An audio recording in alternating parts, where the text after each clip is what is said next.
નમસ્કાર દર્શક મિત્રો, ફાસ્ટ ન્યૂઝ ઇવનિંગ બુલેટિનમાં હું ઉદય રાવલ આપનું સ્વાગત કરું છું। ઉમરગામ એમએમ હાઈસ્કૂલ ખાતે વલસાડ જિલ્લા પોલીસ દ્વારા રોડ સેફટી, સાયબર ક્રાઇમ, મહિલા સુરક્ષા, ડ્રગ્સ અવેરનેસ વિશે વિદ્યાર્થીઓને માર્ગદર્શન પૂરું પાડવા કાર્યક્રમનું આયોજન કરવામાં આવ્યું હતું। કાર્યક્રમમાં ઉમરગામ પોલીસ મથકના પીઆઈએસડી ચૌધરી વિશેષ ઉપસ્થિત રહ્યા હતા। માર્ગ સુરક્ષા તેમજ સાયબર ક્રાઇમ વિશે તેઓએ મહત્વનું માર્ગદર્શન પૂરું પાડ્યું હતું। સાથે જ યુવા પેઢીને ડ્રગ્સ તેમજ અન્ય માદક દ્રવ્યોનું સેવન ન કરવા અને જે કોઈ વ્યક્તિ દ્વારા ગેરકાયદેસર આવી પ્રવૃત્તિ થતી હોય એવું ધ્યાને આવે તો તે અંગે જાણકારી પોલીસને આપવા અનુરોધ કર્યો હતો। મહિલા સુરક્ષા અંગે પણ રાજ્ય સરકાર દ્વારા જાહેર કરેલા ઇમરજન્સી નંબર અને અન્ય સુરક્ષા સંદર્ભે આમલી બનાવેલ મહત્વના નિર્ણયો અંગે જાણકારી આપી હતી। જાગૃતતા અર્થે યોજાયેલ કાર્યક્રમમાં વિદ્યાર્થીઓને ઉપયોગી માર્ગદર્શન પૂરું પાડ્યું તે બદલ શાળા સંચાલક મંડળ દ્વારા પોલીસ વિભાગના અધિકારીઓનો આભાર પ્રગટ કરવામાં આવ્યો હતો।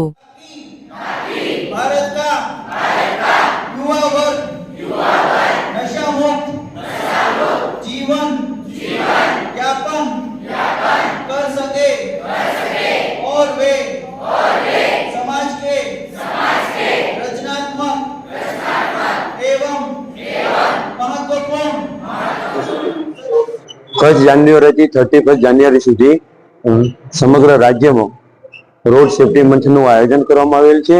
આ આયોજન અંતર્ગત ઉમરગામ ખાતે આવેલ એમએમ હાઈસ્કૂલ ખાતે આજરોજ વલસાડ જિલ્લા પોલીસ દ્વારા રોડ સેફટી તેમજ સાયબર ક્રાઇમ તેમજ મહિલા સેફટી અને ડ્રગ્સ અવેરનેસના પ્રોગ્રામનું આયોજન કરવામાં આવેલ અને સાયબર ક્રાઇમથી કઈ રીતે બચવું, શું ધ્યાન રાખવું તેમજ આજનો યુવા વર્ગ નશાથી મુક્ત રહે એ બાબતેનું માર્ગદર્શન આપવામાં આવેલ છે। અને અહીંયા બાળક સ્કૂલ તરફથી ખૂબ જ સારું આયોજન કરવામાં આવેલ અને બાળકો તરફથી ખૂબ જ સારો પ્રતિસાદ મળવા પામે છે।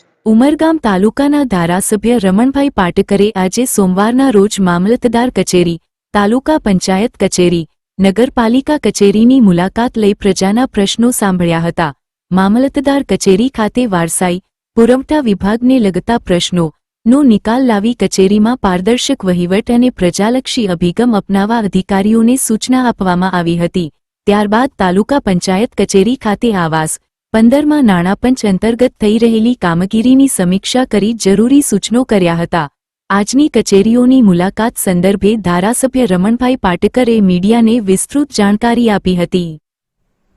નમસ્કાર, આજે સોમવાર છે। દર સોમવારે મામલતદાર કચેરી, તાલુકા વિકાસ અધિકારી કચેરી અને સીઓ ચીફ ઓફિસરની કચેરીની મુલાકાત લઈ કામની સમીક્ષા પણ કરવાની હોય છે। અને તેમાં આજે અત્યારે તાલુકા પંચાયત ઉમરગામની કચેરીના બેઠા છે અધિકારીઓને સાથે રાખીને અમે સમીક્ષા કરી છે। આવાસ 4029 મંજૂરી અમને મળી હતી 15માં નાણાપંચ। એમાં ટોટલ 3315 આવાસો પૂર્ણ થયા છે અને 685 આવાસો બાકી છે। એ 685 આવાસ પૈકી પહેલો હપ્તો અમે એમને આપી દીધો છે। બીજા હપ્તા માટે આજે અધિકારીઓને કહ્યું છે કે તલાટીને તાત્કાલિક સૂચના આપો લેખિતની અંદર અને પ્લિન્થ સુધી બીજા હપ્તા લેવા માટે જો કામગીરી થઈ હોય તો એને તાત્કાલિક આપી દેવાનો, પરંતુ 31 માર્ચ પહેલાં આ આવાસની કામગીરી સંપૂર્ણ રીતે પૂરી થઈ જવી જોઈએ। આ રીતને એક મેં સુઝાવ આપ્યો છે।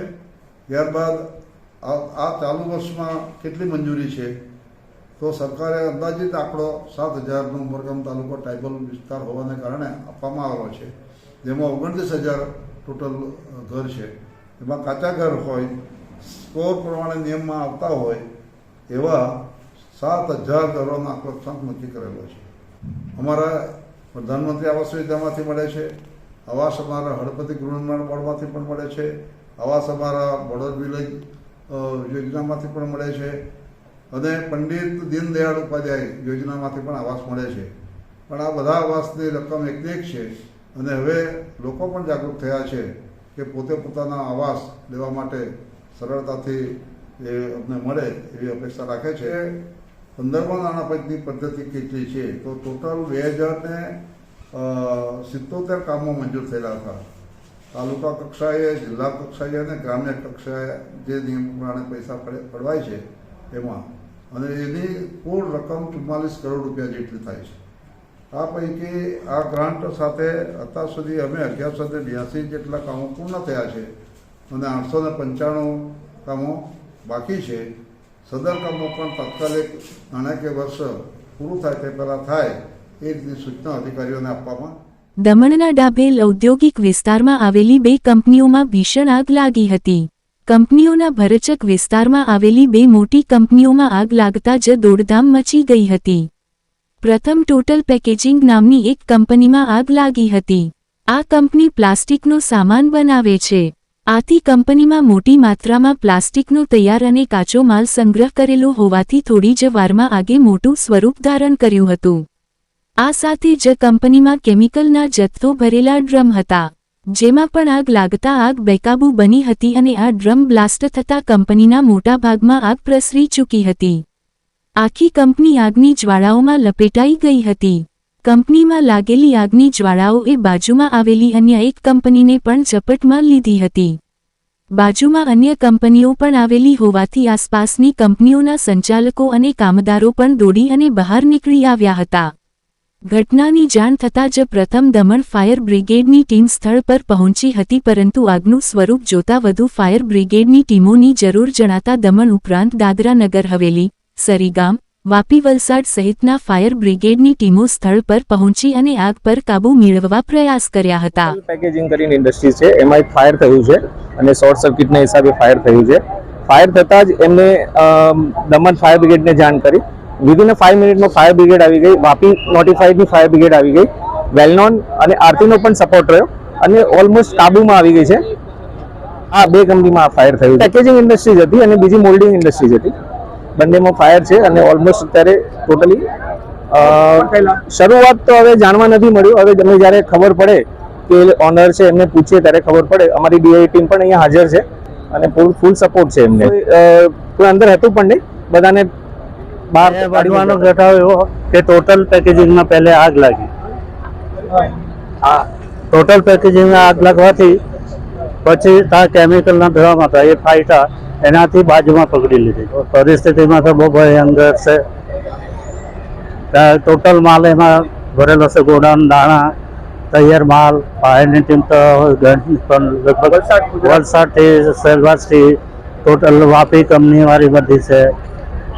ફાસ્ટ ન્યૂઝ ઇવનિંગ બુલેટિનમાં આજે બસ આટલું જ. આવતીકાલે ફરી મળીશું. નમસ્કાર.